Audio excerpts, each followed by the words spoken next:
Boa tarde, falando aqui do Rio de Janeiro, agradecer o espaço, o pessoal aí do PCO. Eu fiquei muito animada de ver que o PCO está puxando essa campanha contra, contra o bloqueio, né? Especialmente o bloqueio, porque não dá para a gente falar de Cuba e da situação de Cuba sem falar do bloqueio, né? É um bloqueio nunca antes na história desse país visto em lugar nenhum país do mundo aguentou um bloqueio de 60 anos, já que os Estados Unidos fazem contra Cuba. Então, assim, esse é o primeiro ponto.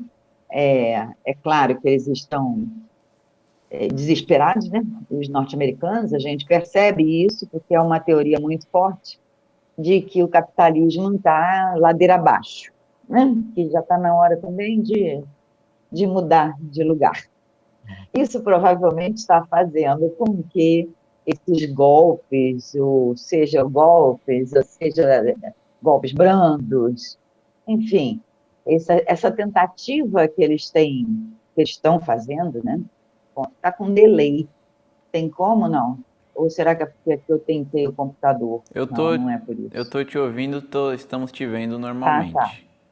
Então deve ser eu aqui. Deixa eu ver se eu No mexer YouTube tem aqui. delay mesmo. Se você estiver vendo no YouTube é porque tem delay mesmo no YouTube. Ah, dá. Então tudo bem. Não sei se eu estou pelo delay, pelo YouTube, enfim. Mas assim, vamos falar um pouquinho então do que tem acontecido. Bom, primeiro a gente tem que falar do bloqueio. Não tem como você falar sobre Cuba sem falar sobre essa situação, sobre uma determinação do governo norte-americano contra Cuba, e é única no mundo, porque nenhum país atravessou essa situação durante tantos anos.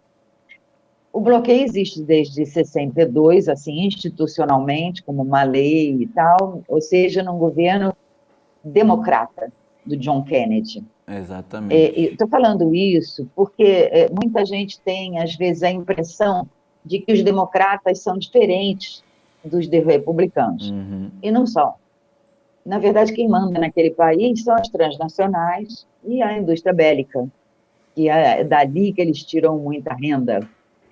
Então, assim, foi um governo democrata que instituiu o bloqueio, como ele é, e de lá para cá vieram, claro, apertando cada vez mais até chegar na Lei Torricelli, na Lei Helmut-Schmidt, em 96, que aí passou a ser uma atribuição do Congresso norte-americano levantar o bloqueio. O que, claro, a maioria é republicana, hoje em dia é um pouquinho mais democrata, mas, como a gente está falando, não tem muita diferença entre os democratas e os republicanos, e não somos nós que falamos isso. É um americanoide típico que se chama Michael Moore, que é um documentarista e que é escritor. Ele mesmo diz isso no livro dele, Homens Brancos Não Sabem Enterrar. Ali ele deixa bem claro que, na verdade, como se fosse um partido único, né?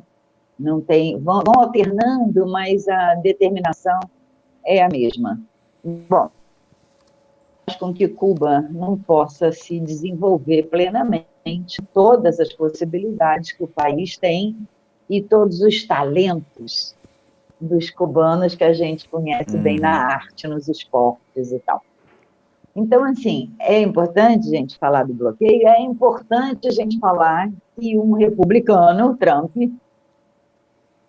aplicou aplicou novas 243 medidas contra Cuba, usando o título 3, que seria para nós aqui das leis, o capítulo tal da lei, que nenhum presidente aplicou.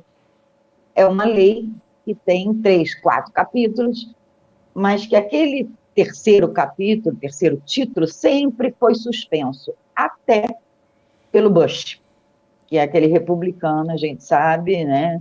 É bem hostil, né, com relação a outros países. Ele piorou, o Trump piorou bastante essa situação, porque a gente sabe que uma parte dos rendimentos, da renda cubana, vem das remessas que alguns familiares de algumas pessoas vivem nos Estados Unidos e mandam esse dinheiro todo mês para poder asfixiar cada vez mais o povo cubano, porque o bloqueio não é contra o governo, é o povo que paga essa conta. Esse é só um dos detalhes das 243 medidas que o Trump inventou, de não poder mais enviar livremente os valores que as pessoas querem enviar para os seus familiares que moram em Cuba. Ô, Carmen, e quais Isso, que claro, são... que causa... Esse daí é um dos aspectos, né, do bloqueio. Quais são os principais aspectos do bloqueio que fazem o povo cubano sofrer, né? Tem essa questão da remessa, né, do envio para parentes, e tem a questão do próprio Estado cubano fazer o comércio, né, com outros países. Esse é o ponto mais importante, né? É a proibição, e não é de não poder fazer comércio com os Estados Unidos, porque não pode, né? O governo Cuba não pode comprar nenhuma mercadoria, nenhum produto que tenha 10% de componente na solução. Então, por exemplo, isso daqui tem petróleo norte-americano, não pode comprar.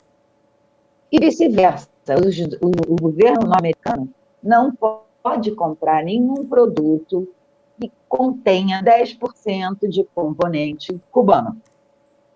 Beleza? Então, isso é um ponto. Isso seria um bloqueio de parte a parte, o que já é uma dificuldade para o governo e para o povo. Quando a gente fala para o governo cubano, a gente está dizendo que o povo é que vai pagar a conta, porque é sempre o povo que paga a conta em qualquer país. Pois bem, isso é um dos aspectos de não poder comprar, tá? Mas então Cuba pode comprar de qualquer outro país? O que acontece é que também não é assim que acontece. Porque se Cuba quiser comprar leite em pó, eu sempre dou esse exemplo que é fácil para a gente entender.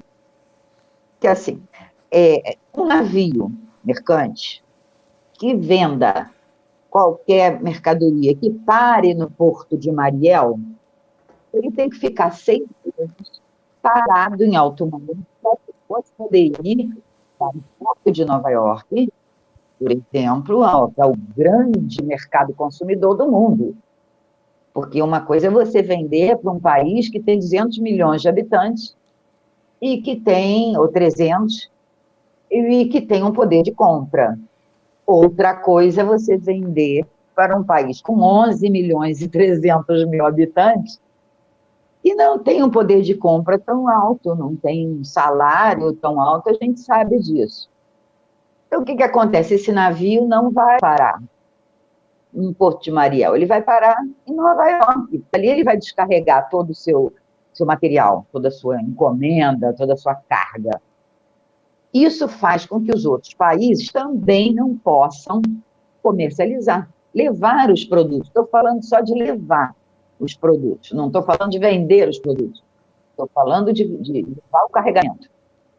Então, vamos para um exemplo, porque aí a gente tem, por exemplo, 4 bilhões de dólares é o prejuízo que Cuba tem. Isso é um número absoluto que a gente não sabe nem quanto são 4 bilhões de dólares ou de reais. Mas vamos dar um exemplo de como é que isso afeta a economia e o povo. Cuba quiser comprar, é um exemplo, só para a gente poder comparativamente imaginar. Cuba precisa de leite em pó, porque eles não têm criação de gado grande ali, não tem espaço em pó. Não tem. Tá. Então, ele precisa comprar leite em pó. Se ele quiser comprar esse leite em pó da Nestlé do Brasil, né? Não é do Brasil, né? A gente sabe que é a Suíça, não. Se quiser comprar aqui no Brasil, ele vai gastar 3 milhões de dólares em um carregamento, um navio de leite em pó. Por causa dessa medida do bloqueio, ou seja, a Nestlé não vai querer deixar de vender nos Estados Unidos, ou ficar 6 meses com um navio em alto mar, sei lá quanto que custa isso, então ela não vai vender. Aí o que que acontece? Cuba tem que comprar da Nova Zelândia esse leite em pó, por causa das rotas comerciais e tal, mercantis, né, dos navios e tal. E para isso, Cuba vai pagar 32 milhões de dólares, por causa da distância, por causa do tempo que vai demorar, por causa do navio e tal. Só nisso, olha a diferença que você tem. Se não tivesse o bloqueio, não é um bloqueio do Brasil contra Cuba, não. É uma determinação do governo norte-americano. E as pessoas, quem quer vender, quer ter lucro. E aí não dá para parar nos Estados Unidos, beleza. Então, em vez de Cuba gastar 3 milhões de dólares no leite em pó, vai gastar 32 milhões de dólares Nossa para Senhora. comprar. Essa diferença de 29, esse é só um exemplo. Leite em pó que eu estou falando. Tem outras, assim, não tem recursos, Não, e né? também não tem Cuba recursos para financeiros, né, petróleo. para ter esse luxo de pagar 32 Tampouco mil tem ao invés de 3, também. né? Justamente também por causa do próprio bloqueio, né? Não pode fazer transações internacionais com os bancos, né? Exatamente. Então, Agora, esse é só um exemplo de como que os Estados Unidos, o governo dos Estados Unidos, consegue asfixiar a economia cubana, né? E aí asfixia mesmo em tudo. Eu só estou falando do leite em pó, que é um exemplo que me deram lá, uma cubana que lida com a economia. Então, esse exemplo eu tenho bem claro para a gente poder fazer uma diferença. De, nossa, um país vai ter que gastar 32 milhões de dólares, podia gastar 3. pois Um é. produto que ele comprasse dos Estados Unidos custaria 500 mil dólares. Indo do Brasil, se conseguir parar no Porto de Mariel, vai gastar 1.500, Isso daí 3 faz vezes com mais. que Cuba não consiga fazer as colheitas na agricultura como poderia, não tem máquinas para poder fazer isso, a questão da modernização da sua Isso. indústria ou de erguer novas indústrias, né? A própria questão que o pessoal está falando ultimamente, questão dos apagões em Cuba, né? Também isso daí é relacionado a isso, a própria questão aí né, o pessoal falando de fome Energia. em Cuba e tudo mais, questão energética, né? E aí uma coisa interessante, né, que o movimento de solidariedade a Cuba sempre falou, né? Se o que mostra como a burguesia, o imperialismo, a direita são hipócritas, né? Se estão preocupados, né, com tudo isso, então por que não acabam com o bloqueio contra Cuba, né?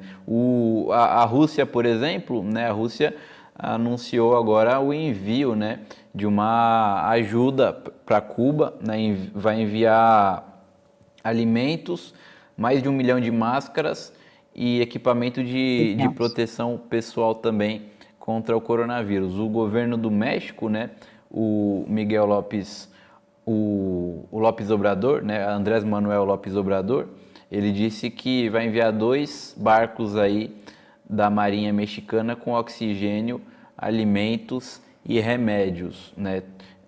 E isso daí também é confrontando o próprio bloqueio econômico contra Cuba, né? Que os Estados Unidos impedem, chegaram a impedir recentemente a própria China, se eu não me engano, né, que estava enviando equipamentos de proteção contra o coronavírus aí para vários países e também foi enviar para Cuba e os Estados Unidos impediram que isso daí chegasse a Cuba, né? Então até nessa questão aí de apoio humanitário mesmo, para que o governo, o sistema de saúde possa, né, salvar vidas contra o coronavírus, os Estados Unidos, o bloqueio econômico impede que essa ajuda chegue para que cidadãos cubanos, né, possam sobreviver ao invés de morrer por coronavírus, né? É uma coisa totalmente desumana esse bloqueio econômico. E, inclusive, o Biden anunciou novas sanções, né? Logo depois aí dos protestos.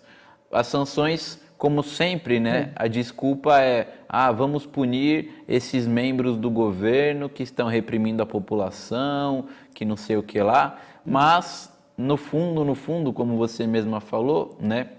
Essas sanções econômicas afetam o povo. A desculpa é de afetar um membro do governo, como é o caso, por exemplo, do Álvaro Lopes Mieira, que é ministro das Forças Armadas Revolucionárias, né? Ou então a Brigada Especial Nacional do Ministério do Interior, mas na prática isso daí acaba afetando economicamente a própria possibilidade de Cuba fazer negócios com outros países e tudo mais, para que o seu povo possa pelo menos comer e ter atenção médica, né? E agora o Biden recrudesce, né, o bloqueio econômico sob a desculpa de que o governo é repressor, tudo.